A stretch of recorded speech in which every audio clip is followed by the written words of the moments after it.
buenas noches, señoras y señores. Bienvenidos a Tiempos Modernos. La literatura y la cinematografía están llenas de historias de piratas en las que estos suelen aparecer como una especie de héroes románticos, amantes de la libertad y entregados a una vida de azares en la que la aventura o el infortunio aguardaban a la vuelta de la esquina. La verdad es que la piratería es una actividad muy antigua que raras veces ha estado acompañada de romanticismo alguno. Nadie tiene la certeza de cuáles han sido los primeros piratas de la historia, aunque probablemente se localizan en el Golfo Pérsico o en el Mediterráneo hace ahora unos 25 siglos. Sus actividades están recogidas con naturalidad en la Odisea y para el siglo I a.C. constituían una verdadera plaga que Roma encontraba algo más que incómoda. Hasta el propio Julio César fue raptado por ellos. Pero fue su canto del cisne en esa zona del mundo, ya que el Senado comisionó a Pompeyo para su erradicación fulminante. Así se hizo y a comienzos de nuestra era, el Mediterráneo se había convertido en un plácido Mare Nostrum en manos de Roma. Hasta la irrupción del Islam y su cortejo de desbarajuste y desórdenes, no reapareció la piratería en el Mediterráneo. Durante la Edad Media, los musulmanes por el sur y los vikingos por el norte y oeste llevaron la zozobra a la Europa desunida y deprimida de los siglos altomedievales. Estos, desde Escandinavia, sembraron el terror en un continente aquejado de inseguridad. Consta que los incursores normandas fueron un factor a sumar en la demanda de protección que los campesinos efectuaron a los nobles, con lo que tuvieron su trascendencia en la configuración del feudalismo. Los piratas de esa época, y singularmente los vikingos, eran saqueadores de ocasión. Navegaban en grandes flotas, se acercaban a las costas y comercializaban o saqueaban, según se prestara la situación. Frente a la bravura que la leyenda les atribuye, la verdad es que frecuentemente se mostraban temerosos. A la península ibérica llegaron en varias ocasiones, mediados del siglo IX, bajo los reinados de los astures Ramiro I y Ordoño I, quienes los pusieron en fuga sin excesivos problemas.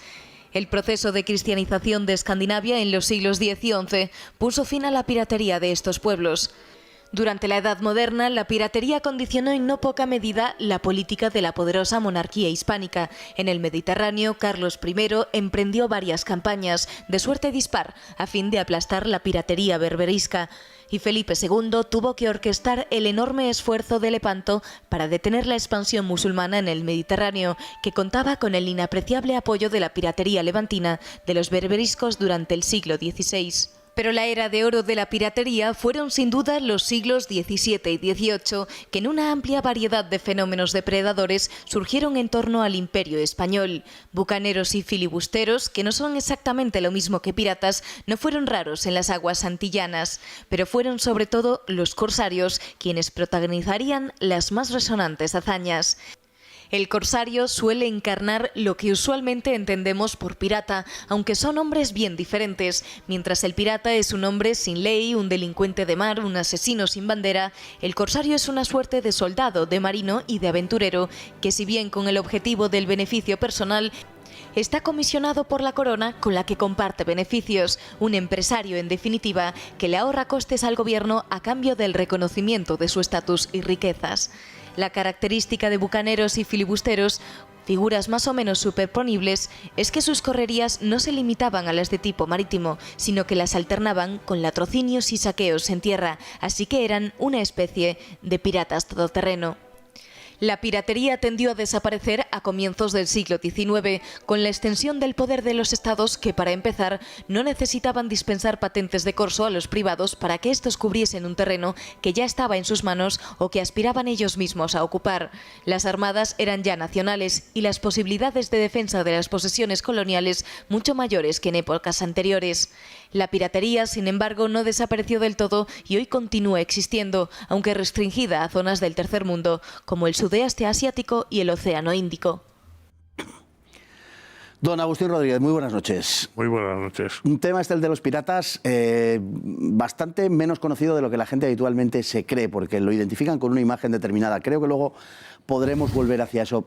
Vamos a empezar diciendo que la piratería es una actividad tan antigua casi como cualquier otra que se nos pueda ocurrir. Se trata nada menos que de delincuencia sobre embarcaciones, pero en definitiva es eso. Y tenemos noticias pues, de la lucha de los egipcios contra los pueblos del mar, que algo de eso también tenían, o de los romanos, sobre todo en la zona del Adriático. Sí, es fundamentalmente por el desarrollo de la navegación. Por un lado, porque la navegación implica hasta por lo menos el ferrocarril, que se pueden llevar muy grandes cargas y de gran valor a gran distancia, con lo cual se convierten en un botín perfecto. Y claro, si se pueden llevar grandes cargas, también se pueden llevar una gran cantidad de hombres armados para atacarlas. Entonces, se convierte inmediatamente en un negocio. El desarrollo de la navegación implica directamente el desarrollo, primero, que hay botines que son muy jugosos y la posibilidad de atacarlos, igualmente.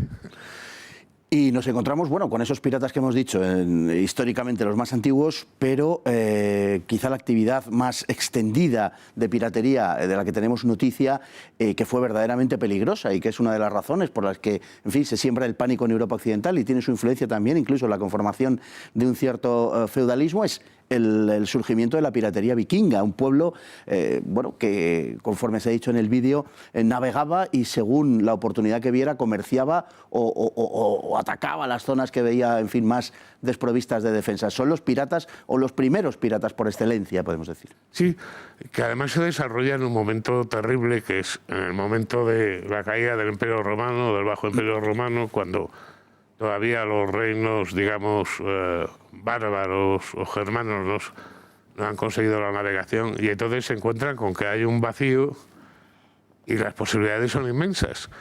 Por otra parte, son pueblos escandinavos que lo que se ven es sometidos a, parece ser, a un enfriamiento de las condiciones climatológicas. El clima de la Tierra ha cambiado varias veces por circunstancias naturales que todavía no, y que se vieron impulsados a viajar hacia el sur rico, a saquearlo y tal, o también a aportar su propia civilización. Quiero decir, Normandía es una creación de los vikingos y en buena medida Inglaterra es heredera en muchos sentidos de los vikingos. Para lo bueno y para lo malo. También para esa, digamos, beta pirática que se observa en la historia inglesa, los normandos, los hombres del norte, pero no en el norte, sino en el sur, en el Mediterráneo, donde también llegaron los vikingos en ocasiones. También ha sido un mar, una zona, una región propicia a los piratas. De hecho, los piratas berberiscos durante siglos verdaderamente tuvieron una enorme influencia en la navegación del Mediterráneo. Carlos V luchó contra ellos con desigual fortuna, en algunas ocasiones favorable, en otras desfavorable, pero la piratería musulmana y del norte de África persistió hasta el siglo XVIII, incluso hasta comienzos del XIX, hasta bien entrado el siglo XIX. Sí, y ha dejado un rastro que pocas veces nos damos cuenta. En toda la costa española, desde la frontera con Portugal hasta la frontera con la de Francia, hay toda una serie de torres de vigilancia que eran justamente para prevenir el que hubiera moros en la costa, que además no se limitaban a saquear, sino que secuestraban a la gente, se la llevaban a Argel y pedían un rescate por ellos, como le pasó al propio Miguel de Cervantes. Pero además sucedía, y eso cualquiera que se fije en cualquier pueblecito de la costa española, del sur y del Levante, verá que salvo pueblos amurallados o ciudades un poco importantes, toda esa franja costera estaba prácticamente deshabitada por el temor a los desembarcos de los piratas de Argel, de Trípoli, porque es que se llevan hasta la gente. Y entonces, curiosamente, se verá que los pueblos más viejos, las iglesias más viejas, están hacia el interior, a 5, 6, 10 kilómetros de la costa, porque la costa es un sitio muy peligroso. Tenían además su quinta columna en los moriscos que había en la península. Fue uno de los motivos de la expulsión de los moriscos. Que además había contactos entre unos y otros y realmente era algo peligroso. Bueno, si hablamos de piratas, la imagen, digamos, que tenemos de ellos, o la que ha quedado en el imaginario un poco colectivo, es la del pirata del Caribe, del pirata del siglo XVII y XVIII, que se gesta en torno al Imperio Español, en torno a las posesiones españolas en esa zona y también a la fragmentación de posesiones en la zona caribeña, en la zona de las Antillas, precisamente a partir del siglo XVII, el establecimiento de otras potencias europeas que dio pie a esa proliferación de piratas tan característicos como los de esos siglos, ¿no? Bueno, al principio fue una especie de venganza. Los primeros piratas que hay en el Caribe, curiosamente son franceses, son hugonotes franceses. Y solo mucho después son los ingleses. Y con una forma muy curiosa que parece una guerra actual, ¿no? Es una guerra no declarada, pero al mismo tiempo con sentido. A mitad eran piratas y mitad eran corsarios. Es decir, autorizados por su propio rey y tal. Y la otra mitad también eran gente que simplemente quería establecerse en muchos islas e islotes donde los españoles no habíamos colonizado ni asentado. ¿Y por qué?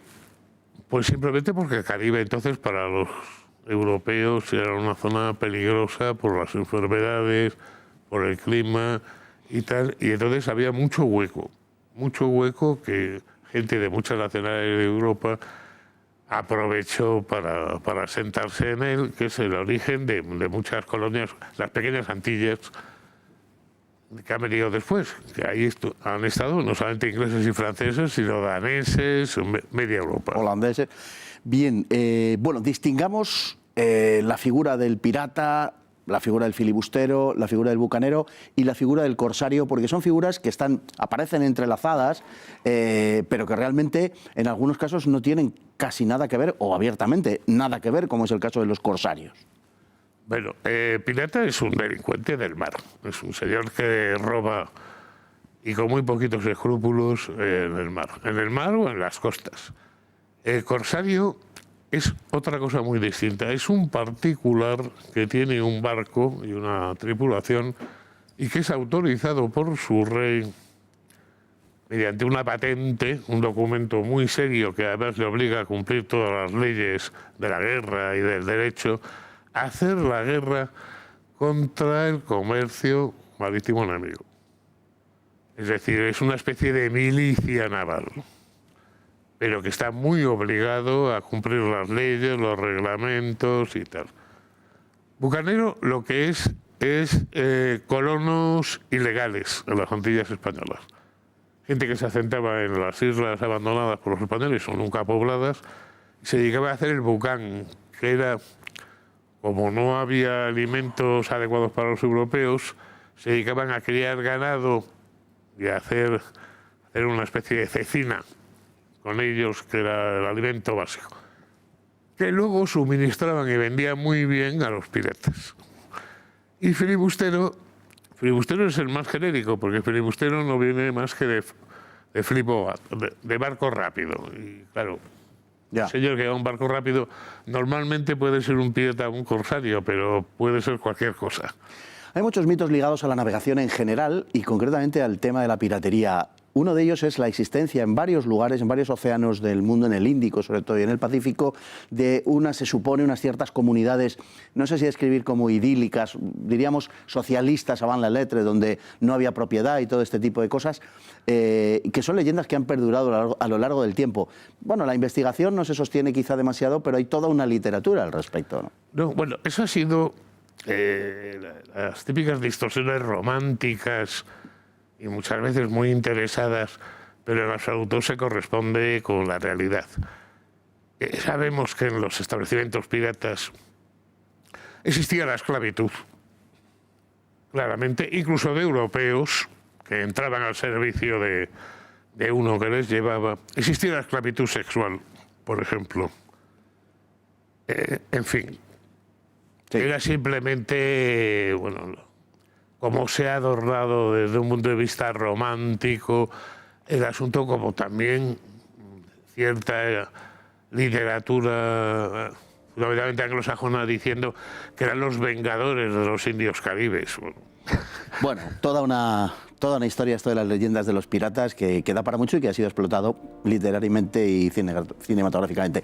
Don Agustín Rodríguez, muchísimas gracias por aportarnos esta luz sobre el tema amplio y difícil de abarcar de los piratas. Gracias por el esfuerzo y a todos ustedes igualmente, y hasta el próximo programa, si Dios quiere.